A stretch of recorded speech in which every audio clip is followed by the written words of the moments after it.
Hello everyone. तो section A है general mental ability का, जिसमें आपको 40 क्वेश्चंस जो हैं देखने को मिलेंगे। तो यहाँ पे अगर हम प्रश्न संख्या 1 की बात करें तो वो है, निम्नलिखित में से कौन अन्य धातुओं के साथ मिलकर मिश्रण बनाता है। तो इसका सही उत्तर है पारा। अगला प्रश्न है, पीतल हवा में निम्नलिखित में से किस गैस की उपस्थिति के कारण रंगहीन हो जाता है। तो इसका आंसर है हाइड्रोजन सल्फाइड। नेक्स्ट क्वेश्चन है, जूड फेलिक्स किस क्षेत्र में प्रसिद्ध भारतीय खिलाड़ी हैं। तो ये हॉकी के क्षेत्र में। वाडिया हिमालय भूविज्ञान संस्थान कहाँ पर स्थित है। तो ये स्थित है देहरादून में। सॉरी। अगला प्रश्न है, भारत के लौह पुरुष सभी जानते हैं, कौन है। सरदार वल्लभ भाई पटेल। तो ऑप्शन डी जो है इसका सही आंसर हो जाएगा। दबाव में अक्षांशीय अंतर कई प्रमुख दबाव क्षेत्रों को चित्रित करते हैं जो निम्न अनुरूप है। तो इसका सही आंसर हो जाएगा जलवायु के क्षेत्र। अगला प्रश्न है, किस वर्ष संसद के एक अधिनियम द्वारा लक्काद्वीप, मिनिकॉय और अमीन देवी द्वीपों का नाम बदलकर लक्षद्वीप कर दिया गया था। तो इसका जो उत्तर है वो है 1973। होमोलोग्राफिक प्रक्षेपण में सही प्रतिनिधित्व है। तो वो है क्षेत्र का। जो होमोलोग्राफिक है, होमोलोग्राफिक जो प्रक्षेपण है वो किसको रिप्रेजेंट करता है, रिप्रेजेंटेशन किसका करता है, वो है क्षेत्र का। अगला प्रश्न है हमारा आपका फिलॉलजी है। तो फिलॉलजी आपको बताना है क्या है। फिलॉलजी है भाषाओं का अध्ययन। अगला प्रश्न है, अंतर्राष्ट्रीय न्यायालय का मुख्यालय कहाँ पर है। तो ये है द हेग में। भारत में दुनिया में डैश के सबसे बड़े भंडार हैं। तो अभ्रक, ठीक है, माइका के। ब्रिटिश भारत के पहले वायसराय कौन थे। तो वो थे आपके लॉर्ड कैनिंग। अगला प्रश्न है आपका, ओजोन छिद्र से तात्पर्य है। ओजोन में कोई छेद तो खैर नहीं होता है, लगता है हमें, लेकिन इसका मतलब होता है समताप मंडल में ओजोन परत की मोटाई में कमी। नीचे कमेंट सेक्शन में जाइए और मुझे बताइए कि ओजोन दिवस कब मनाया जाता है।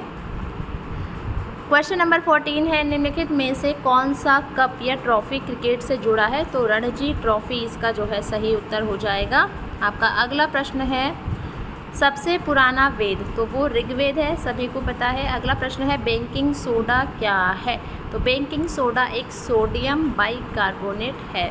अगला प्रश्न है, निम्नलिखित में से कौन मुंशी प्रेमचंद द्वारा लिखा मतलब रचित नहीं है या नहीं लिखा गया है। तो गबन लिखा है, गोदान लिखा है, मानसरोवर लिखा है, लेकिन गाइड नहीं लिखा है। लेकिन आप कमेंट सेक्शन में मुझे ये ज़रूर बताएं कि गाइड किन्होंने लिखा है, ठीक है।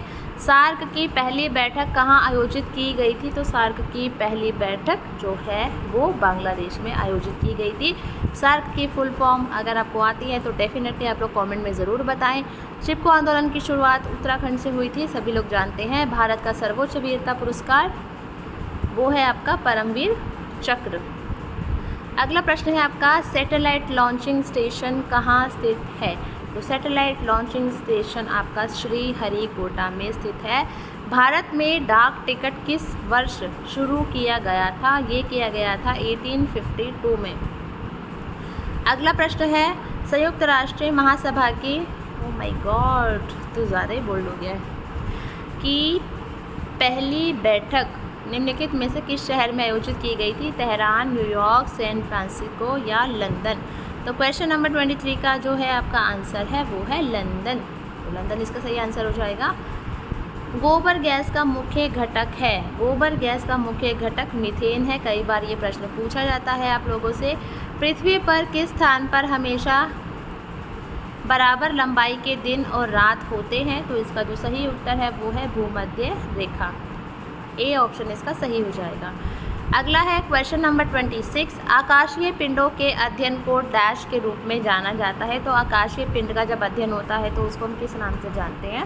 उसको हम खगोल विज्ञान के नाम से जानते हैं। मानवाधिकार पर पहले विश्व सम्मेलन में भारतीय प्रतिनिधि मंडल का नेतृत्व किसने किया था। तो वो किया था डॉक्टर मनमोहन सिंह ने। लोकसभा के लिए चुनाव लड़ने की सबसे न्यूनतम आयु सबको पता है 25 वर्ष है। उसके बाद आपका आता है, हमारे राष्ट्रीय ध्वज की चौड़ाई और ऊंचाई का अनुपात कितना है।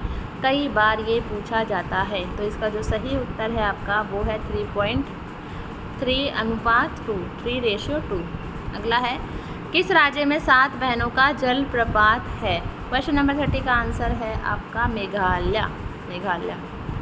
आगे है, चोलिया कहाँ का नृत्य है? चोलिया उत्तराखंड का नृत्य है। डिजिटल इंडिया मिशन की शुरुआत प्रधानमंत्री नरेंद्र मोदी ने कब की थी? तो ये की थी 1 जुलाई 2015 को। आपसे क्वेश्चन पूछा ये भी जा सकता है कि डिजिटल इंडिया मिशन की शुरुआत किसने की थी? तो आप लोगों को नरेंद्र मोदी जी का नाम भी याद रखना है और ये डेट और सन भी याद रखना है और मंथ भी याद रखना है। जागेश्वर मंदिर कहाँ स्थित है? आपसे ये पूछा गया है।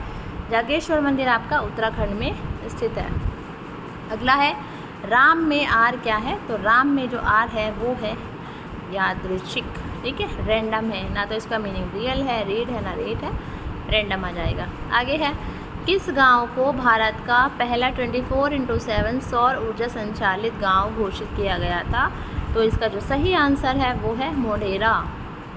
अगला है, पहली पंचवर्षीय योजना की शुरुआत कब हुई थी? वो हुई थी 1951 में। अगला प्रश्न है आपका, विंग्स ऑफ फायर डैश की जो है, मतलब किसने लिखी है विंग्स ऑफ फायर? और सॉरी, लिखी नहीं, किसकी जो है ये ऑटोबायोग्राफी है, आत्मकथा किसकी है विंग्स ऑफ फायर? बहुत इंपॉर्टेंट क्वेश्चन है, कई बार पूछा जाता है। तो इसका जो है सही आंसर है डॉक्टर APJ अब्दुल कलाम। अगला प्रश्न है, ओडोमीटर का उपयोग डैश को मापने के लिए किया जाता है? तो ओडोमीटर का उपयोग दूरी को मापने के लिए किया जाता है। अगला प्रश्न है, फ्लोटिंग नेशनल पार्क किस राज्य में है? तो फ्लोटिंग नेशनल पार्क आपका कहाँ पर है? मणिपुर में। नीचे कमेंट सेक्शन में जाके आप लोग प्लीज़ मुझे ये ज़रूर बताएं कि जो राजाजी नेशनल पार्क है वो कहाँ पर है, राजाजी नेशनल पार्क। अगला है, भारत में प्रोजेक्ट टाइगर कब शुरू किया गया था? प्रोजेक्ट टाइगर शुरू किया गया था 1 अप्रैल 1973 को। आगे है आपके रीजनिंग के क्वेश्चन। नंबर ऑफ क्वेश्चन है आपके 10। तो पहला क्वेश्चन है, यदि कैट को PATC के रूप में कोडित किया जाता है, जॉय को POYJ के रूप में कोडित किया जाता है, इसी प्रकार विंग को किस प्रकार कोडित किया जाएगा? तो देखो कैट मतलब इसमें काफ़ी मतलब रीजनिंग के क्वेश्चंस हैं, तो मैं इनके आंसर्स बता रही हूँ, सॉल्व नहीं करा रही हूँ। आप लोग इसको पॉज करके इसको सॉल्व कीजिए खुद से, बहुत इजी है, बहुत आराम से हो जाएंगे, ज़्यादा जो है लेंथी क्वेश्चंस नहीं है। तो इसका जो आंसर हो जाएगा वो हो जाएगा PINGW हो जाएगा। उसके बाद ये रिलेशन वाले क्वेश्चन हैं, A B की बहन है, B का विवाह D से हुआ है, B और D की एक बेटी G है, G का A से क्या संबंध है? तो क्या संबंध हो जाएगा? भतीजी का। अगला प्रश्न है, दिए गए विकल्पों में से विषम अक्षर युग्म ज्ञात कीजिए। इन चारों में से सबसे अलग कौन सा है ये आपको बताना है। तो VWX Z। इसमें लॉजिक छुपे होते हैं और सबको आते होंगे, ये मुझे पता है, तो बहुत इजीली आप लोग कर लेंगे। उसके बाद है आपका 4 + 3 मतलब 25, 8 + 4 मतलब 80, तो 3 + 2 क्या हो जाएगा? तो ये हो जाएगा आपका 13। अगला प्रश्न है आपका 45 से 45 क्वेश्चन है, जो है ये जो अल्फ़ाबेटिकल सीरीज़ है ये आपको कंप्लीट करनी है, बीच में गैप दिया हुआ है। तो इसका जो सही आंसर हो जाएगा वो हो जाएगा आपका C। नेक्स्ट क्वेश्चन है, 4 अंकों की सबसे बड़ी संख्या जो 25, 40 और 75 से विभाज्य है, तो वो है 9600। अगला प्रश्न है आपका, निम्नलिखित शब्दों को शब्दकोश में दिए गए, मतलब हमें अल्फ़ाबेटिकली इनको जो है लगाना है, अरेंज करना है। तो क्वेश्चन नंबर 47 का आंसर हो जाएगा यहाँ पे C। अगला है हमारा 48, दिए गए विकल्पों में से विषम शब्द युग्म चुनकर ज्ञात करें। तो विषम शब्द युग्म आपको जो है विषम शब्द युग्म ज्ञात करना है, तो फूल इसका सही आंसर हो जाएगा। हर्ब पेड़ झाड़ी अलग है और फूल अलग है। अगला है क्वेश्चन नंबर 49, ये आकृति वाले क्वेश्चंस भी आते हैं और बहुत इजीली सॉल्व हो जाते हैं। तो यहाँ पे जो आपका क्वेश्चन नंबर 49 है इसका आंसर आपका हो जाएगा 3। कितना हो जाएगा? 3। अगला है, निम्नलिखित शब्दों को सार्थक क्रम में व्यवस्थित कीजिए। तो कौन किसको खाता है, इस तरीके से आपको इसको अरेंज करना है। तो फर्स्ट A इसका आंसर हो जाएगा।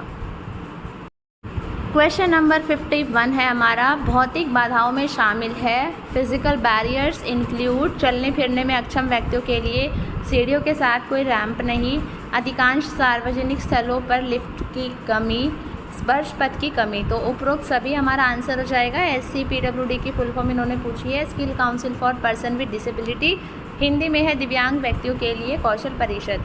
नेक्स्ट वन इज़ वाइट केन दिवस मनाया जाता है, तो वाइट केन दिवस आपका 15 अक्टूबर को मनाया जाता है। SCPWD, नीचे कमेंट सेक्शन में जाओ फटाफट से और मुझे कमेंट सेक्शन में बताओ कि SCPWD कब इस्टेब्लिश हुआ था, पूछा जा सकता है, इसलिए मैं आपसे पूछ रही हूँ। निम्नलिखित में से कौन सी विकलांगता राष्ट्रीय न्यास अधिनियम के अंतर्गत शामिल नहीं है, तो इसके अंदर है muscular dystrophy. Next one is निम्नलिखित में से कौन सी मांसपेशियों की वंशानुगत आनुवंशिक बीमारी है, तो ये हमारी है muscular dystrophy. Next one is UDL का फुल फॉर्म बताइए आप लोग। UDL का फुल फॉर्म है universal design for learning. Next one is text to speech का उपयोग किस प्रकार की विकलांगता वाले व्यक्ति करते हैं, तो दृष्टिबाधित जो व्यक्ति होते हैं वो इसका यूज़ करते हैं।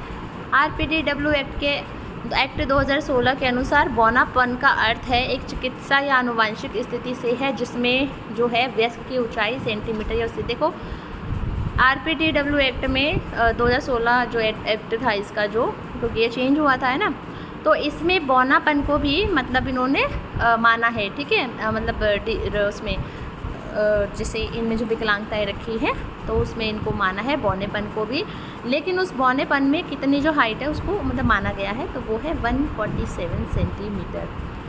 नेक्स्ट क्वेश्चन है आपका यहाँ पे, ASD में निम्नलिखित जैविक कारकों की पहचान की गई है, तो इसका उत्तर हो जाएगा उपरोक्त सभी आनुवांशिक प्रवृत्ति, मस्तिष्क संबंधी असामान्यताएं, पर्यावरण विषाक्त पदार्थों के संपर्कों में आना, तो डी ऑप्शन इसका सही हो जाएगा। आगे है आपका ICF का पूर्ण रूप। ICF का पूर्ण रूप आपको बताना है भारतीय कार्यप्रणाली वर्गीकरण, अंतर्राष्ट्रीय कार्यप्रणाली वर्गीकरण, ठीक है, इसका फुल फॉर्म आपको बताना है, तो इसका फुल फॉर्म है आपका अंतर्राष्ट्रीय कार्यप्रणाली विकलांगता और स्वास्थ्य वर्गीकरण, international classification of functioning disability and health. D option इसका सही हो जाएगा। सॉरी। ऑटिज़म का इलाज निम्नलिखित में से किया जा सकता है, ऑटिज़म का इलाज उपरोक्त में से किसी से भी नहीं किया जा सकता है। व्यवहार चिकित्सा, दवा, मस्तिष्क की सर्जरी, तो ऑटिज़म का इलाज निम्न प्रकार से किया जा सकता है, तो उपरोक्त में से कोई नहीं इसका आंसर हो जाएगा। अगला प्रश्न है NILD का मुख्यालय कहाँ पर है, इसका मुख्यालय कोलकाता में है। NILD के फुल फॉर्म बताइए फटाफट से कमेंट सेक्शन में जाके।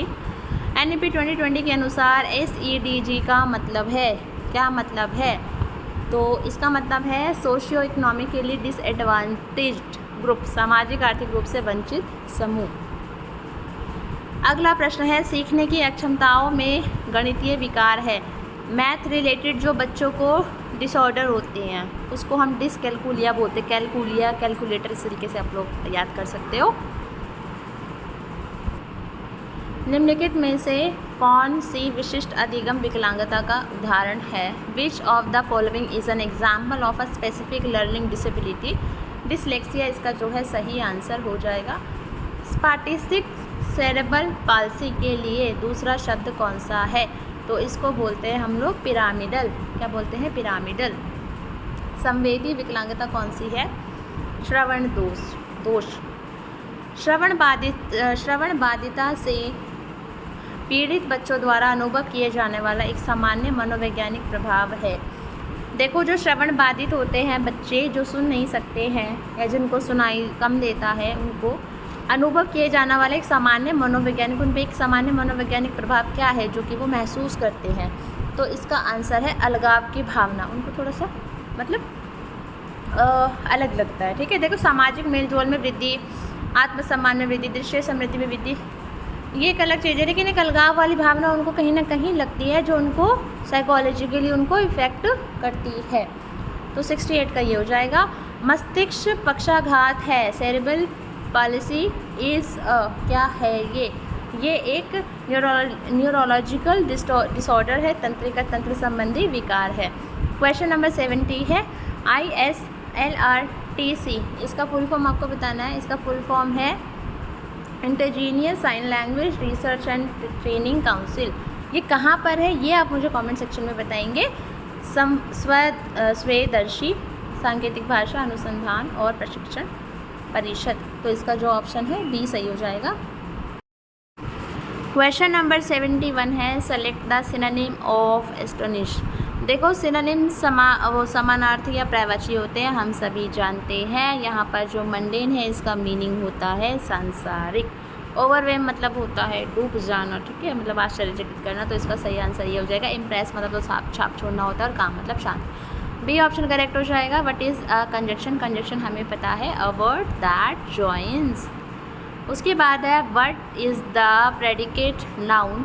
तो इसे हिंदी में विधेय संज्ञा बोलते हैं। इसमें जो एक्ट्रेस है ये इसका जो है प्रेडिकेट नाउन है।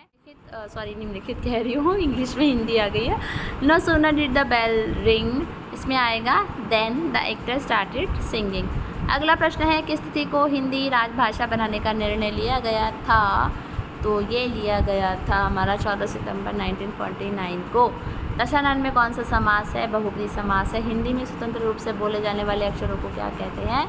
स्वर कहते हैं, स्वर। हिंदी भाषा के विकास का सही अनुक्रम कौन सा है? तो वो है पहले पाली, फिर प्राकृतिक, फिर अपभ्रंश और फिर हिंदी। ये क्वेश्चन बहुत इंपॉर्टेंट है। हिंदी खड़ी बोली किस अपभ्रंश से विकसित हुई है? तो ये हुई है हमारी शौरसेनी से, ठीक है। क्वेश्चन नंबर 81 है PSLV है। PSLV क्या है ये आपको बताना है। तो ये ध्रुवीय उपग्रह प्रक्षेपण यान है, पोलर सैटेलाइट लॉन्च व्हीकल। अगला प्रश्न है हवा की नमी किस पर निर्भर करती है? तो हवा की नमी निर्भर करती है उपरोक्त सभी पर, तापमान, दाब, मौसम सभी पर। भारत की यारलुंग जांगम्बो नदी को किस नाम से जाना जाता है? ये आपसे पूछा गया है किस नाम से जाना जाता है। तो इसका आंसर हो जाएगा ब्रह्मपुत्र। क्या हो जाएगा? ब्रह्मपुत्र। राज्यसभा के सदस्य किसके द्वारा चुने जाते हैं? ये आपसे पूछा गया है। तो राज्यसभा के सदस्य विधानसभा के निर्वाचित सदस्य द्वारा जो है चुने जाते हैं। अगला प्रश्न है भारत में केंद्रीय बैंकिंग कार्यप्रणाली। तो केंद्रीय बैंकिंग कार्यप्रणाली RBI देखता है। उसके बाद अगला प्रश्न है आपका, कहाँ गए प्रश्न, ठीक है। अब प्रश्न आपका है प्रश्न संख्या 86। ये आपके मैथ के क्वेश्चन है। दो पासों को एक बार उछालने पर कुल 8 आने की प्रायिकता है। तो कितनी बार 8 आने की प्रायिकता है? तो वो है आपका 5/36। समान ऊंचाई वाले दो बेलनों के पार्श्व पृष्ठीय क्षेत्रफलों का अनुपात कितना होता है? तो बड़ा आर अनुपात छोटा आर। निम्नलिखित में से कौन समकोण त्रिभुज नहीं हो सकता? 9 सेंटीमीटर, 5 सेंटीमीटर और 7 सेंटीमीटर। समतल भूमि पर पृथ्वी बिंदु P से शीर्ष मीनार का उन्नयन कोण 30 डिग्री है। यदि मीनार 100 मीटर ऊंची है तो मीनार के तल से बिंदु P की दूरी ज्ञात करनी है। 173 मीटर इसका सही आंसर हो जाएगा। उसके बाद अगला प्रश्न है आपका 20 संख्याओं का औसत शून्य। 20 संख्याओं का औसत शून्य है, उनमें से अधिकतम कितनी संख्याएं शून्य से बड़ी हो सकती हैं? तो 19 इसका जो है सही उत्तर हो जाएगा। अगला प्रश्न है दो रेलगाड़ियों की गति के बीच का अनुपात 7:8 है। यदि दूसरी रेलगाड़ी 4 घंटे में 400 किलोमीटर चलती है तो पहली रेलगाड़ी की गति है तो कितनी हो जाएगी? इसमें इसका जो आंसर है वो है 87.5 किलोमीटर प्रति घंटा। अगला है 92। यदि a - b = 3 और a² + b² = 29 है तो a b का मान ज्ञात कीजिए। जब आप इसका मान ज्ञात करेंगे तो 10 आ जाएगा, ठीक है। ए ऑप्शन सही हो जाएगा। 93 है POP प्लास्टर ऑफ पेरिस का रासायनिक सूत्र क्या है? CaSO4.1/2H2O। अगला है आपका एफ्लाटॉक्सिन्स आर प्रोड्यूस्ड बाय। तो ये किसके द्वारा प्रोड्यूस्ड होता है? तो ये होता है बैक्टीरिया। इसका सही आंसर हो जाएगा। एक आयत की लंबाई आधी कर दी गई है जबकि इसकी चौड़ाई 3 गुनी कर दी गई है। क्षेत्रफल में प्रतिशत परिवर्तन क्या है? तो 50% परिवर्तन है इसका आंसर जो हो जाएगा। वायुमंडल में सबसे प्रचुर मात्रा में पाई जाने वाली नोबल गैस है तो वो है आपकी AR। क्या है? AR। अगला प्रश्न है एक फेम्टोमीटर कितने मीटर के बराबर है? ये आपसे पूछा गया है। वो है 10-15, ठीक है। 10 की इसके बाद है 98। पृथ्वी के आंतरिक ताप इंजन के लिए ऊर्जा का स्रोत है। ऊर्जा का स्रोत क्या है आपका? रेडियोधर्मिता। जीन की कार्यात्मक इकाई है, जीन की कार्यात्मक इकाई आपकी है DNA। निम्नलिखित में से कौन सी अधातु कमरे के तापमान पर तरल रहती है, ये आपसे पूछा गया है। तो इसका ब्रोमीन जो है सही आंसर हो जाएगा।